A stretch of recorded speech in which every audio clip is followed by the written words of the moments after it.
So just a little bit of information on these oxyacetylene torches, guys. I'm setting up here to, like I said, shape the body. I need a little heat. I've got a small tip. You know, I'm not doing any great amount of heating, just enough to bend some sheet metal a little bit. But one thing that I learned way back in school when I was taking a course to be a mechanic was the proper way to use the torches. Here's the acetylene, and this is the oxygen. The green tank is the oxygen. So the red is acetylene, green is oxygen. The thing is, the key is when you turn them on, you're supposed to turn the acetylene on only a quarter of a turn. You're not supposed to crank it all the way to the top. Anything ever happen, the idea is you're supposed to be able to turn it off quick in case there's a problem. But the oxygen, it's got a double seal on it. You're supposed to open the oxygen all the way. That's closed, so I just opened it. So counterclockwise to open it. You're supposed to crank it all the way. All the way to counterclockwise as far as it'll go. It's a double seal, and what that does is keeps you from having any leaks. You know, one way you close it, it seals, you don't get a leak. The other way you open it all the way, and that seals at the top, so you don't get any leaking around the valves and stuff like that. Another thing is that when you're setting up your acetylene, you should have a roughly 5 to 7 pounds. For what I'm doing, 5 is plenty. 15 pounds, as you can see on the gauge.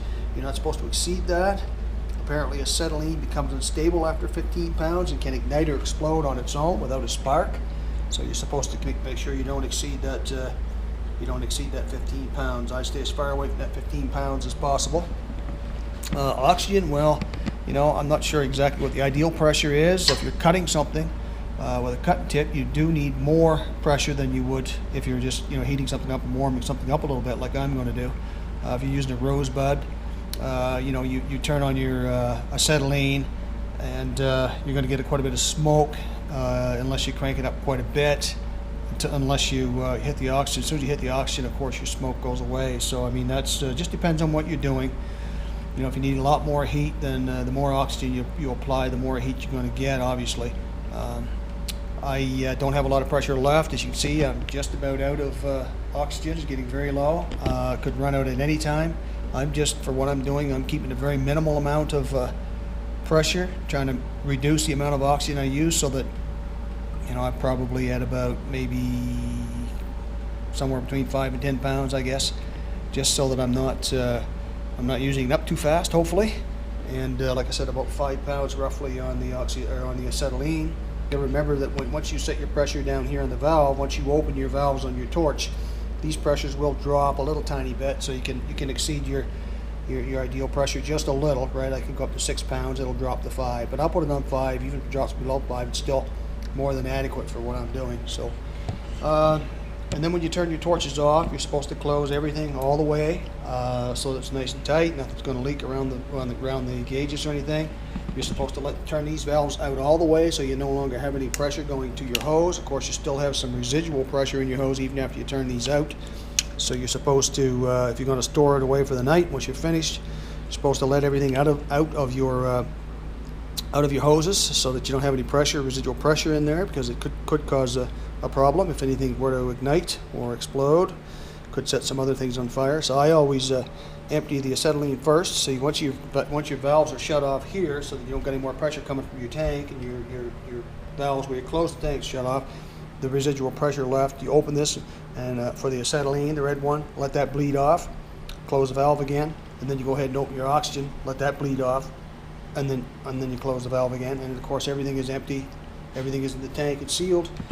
Then there's not going to be any, hopefully not going to be any problems with fire explosions. I mean, this stuff obviously is very, very, very explosive.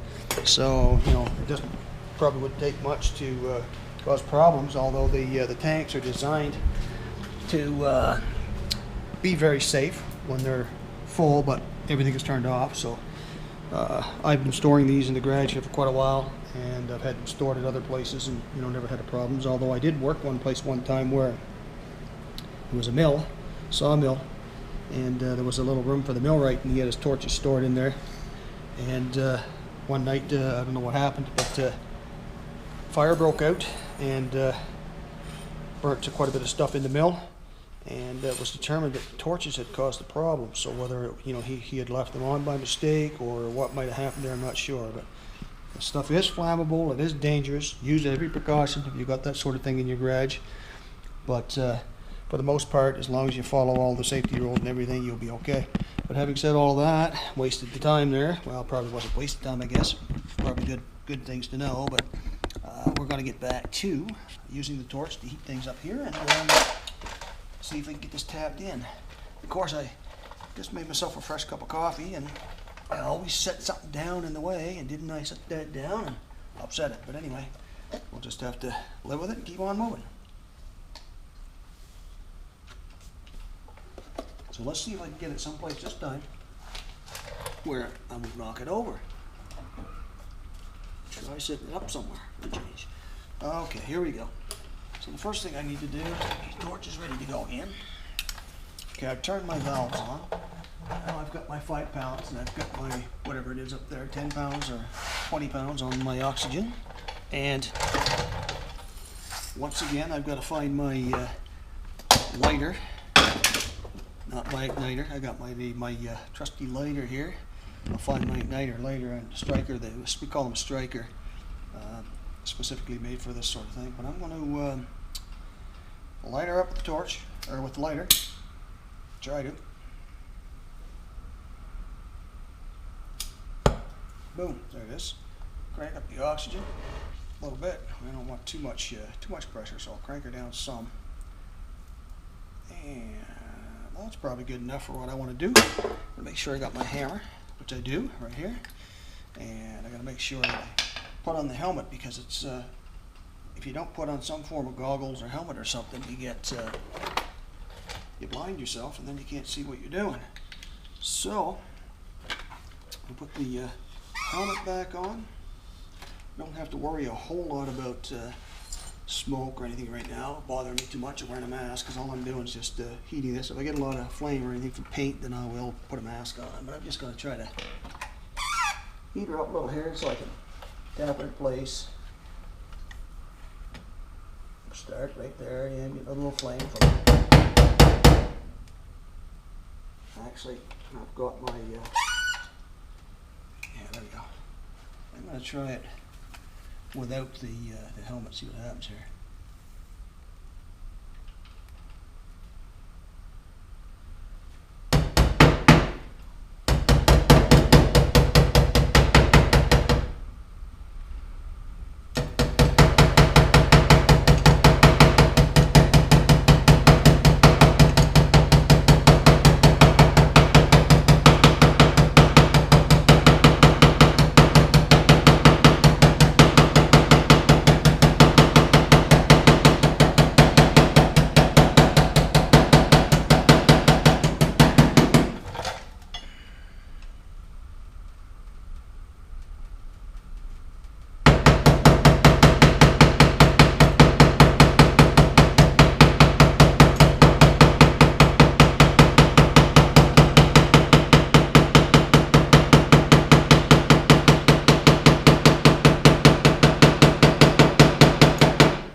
Coming bit by bit, guys.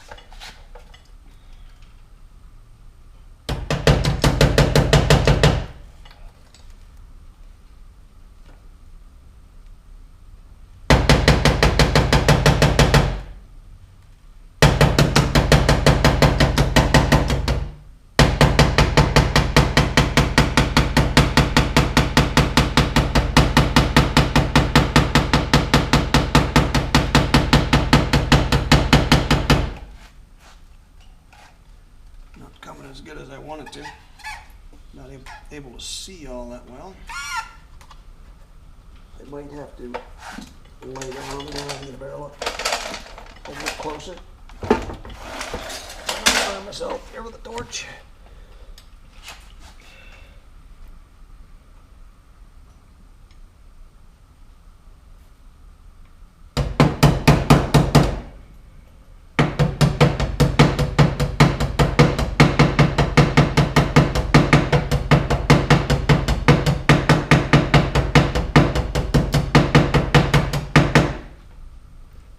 Try to get a close gap here so when I weld, I'm not going to run into issues. But it's,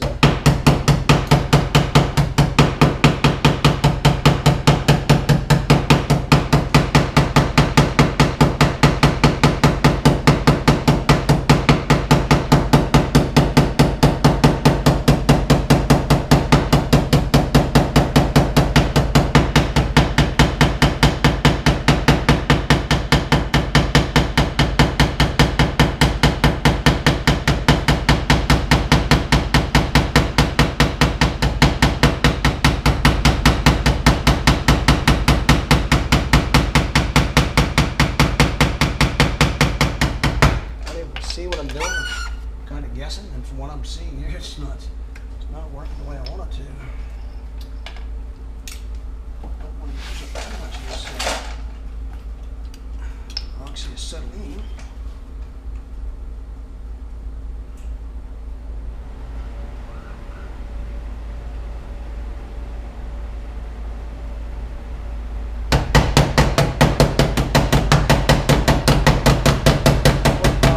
I might have to turn her up a little here, so I can heat her up a little faster. Don't want to burn any holes to it, but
this section here's a problem.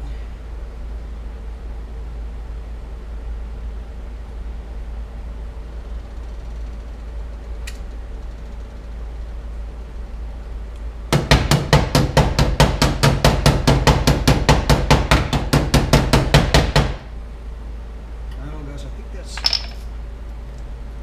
probably as good as I'm going to get that because of the way I have it cut.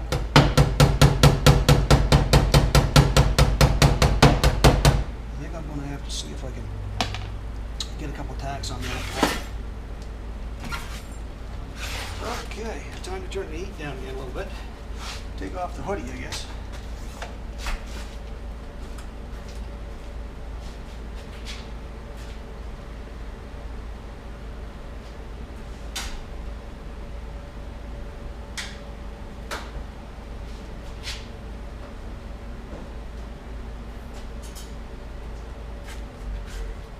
Okay.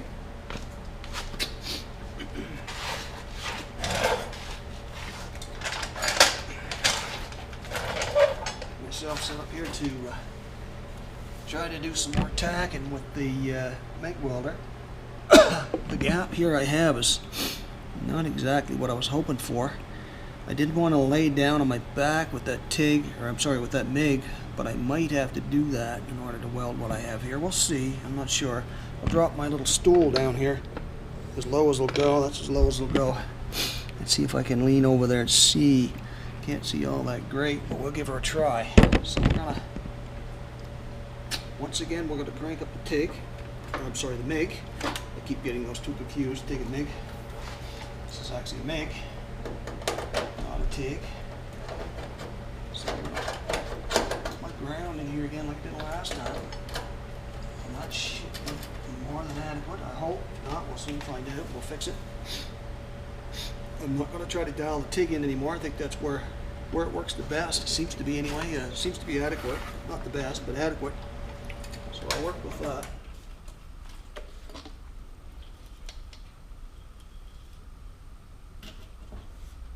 As I mentioned, guys, I'm waiting on a job interview And I'm really hoping that it's going to work out and then I'm going to get the job. But at the same time, I know that if I do, I won't be long into the job before I'll be missing the garage and being able to just relax and come out here and do this kind of stuff.